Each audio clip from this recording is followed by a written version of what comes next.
If you're about to give birth, you need to be prepared to advocate for yourself.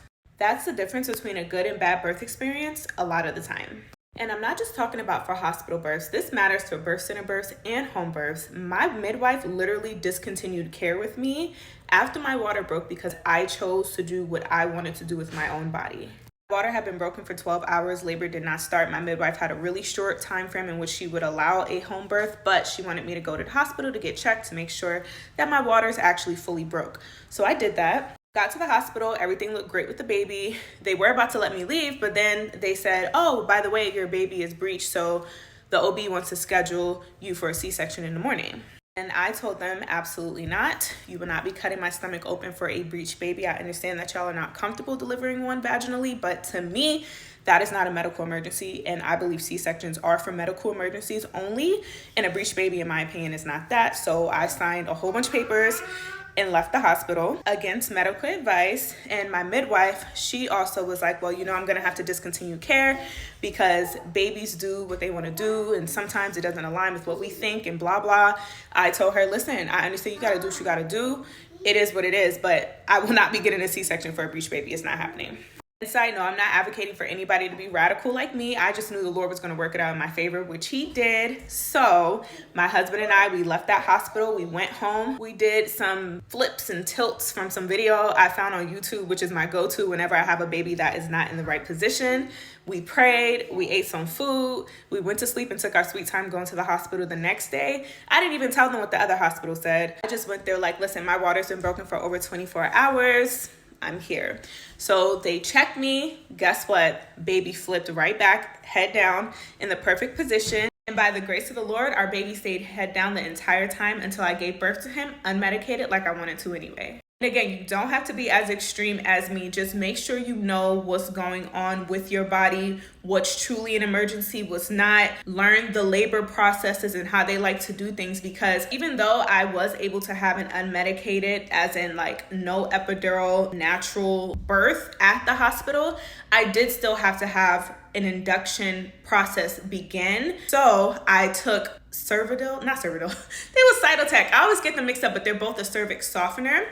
I took the one by mouth, I think 2 doses of it before my natural contractions just started to kick in. And I did that because I didn't want to start an induction process with Pitocin. Now, if I needed to, because the little cervix softener stuff wasn't working, then I would have, but I knew not to start extreme because there's other methods that can be utilized before going to the big dogs. So yes, always have a plan.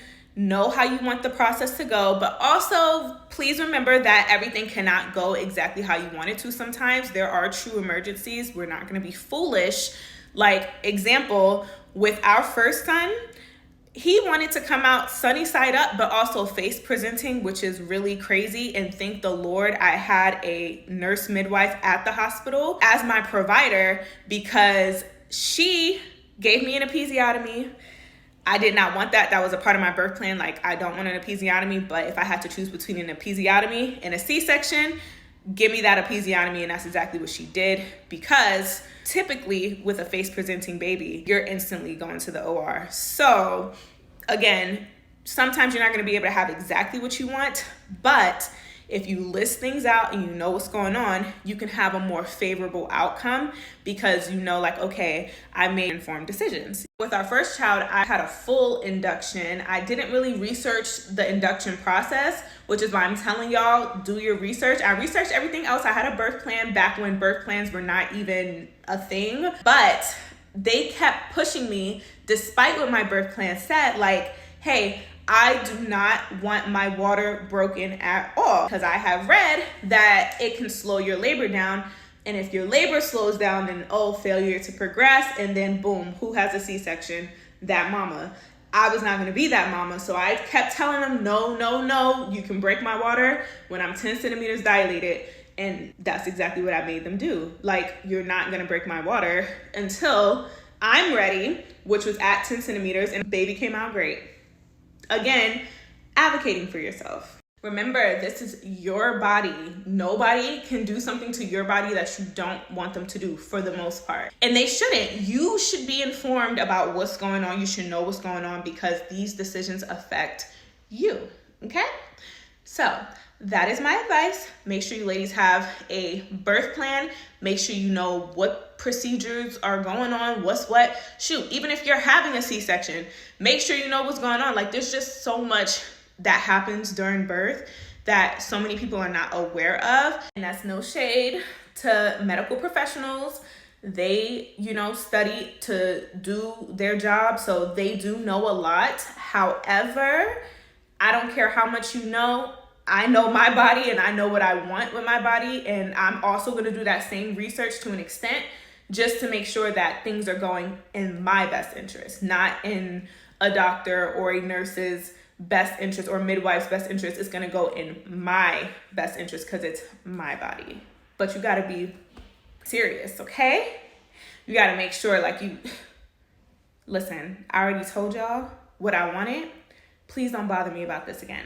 Like, sometimes you might have to get a little serious, okay? I'm just saying, not argumentative, but just firm and stern. Like, okay, I already have this in my birth plan. I told y'all I do not want you to break my water. Do not ask me again. Very simple.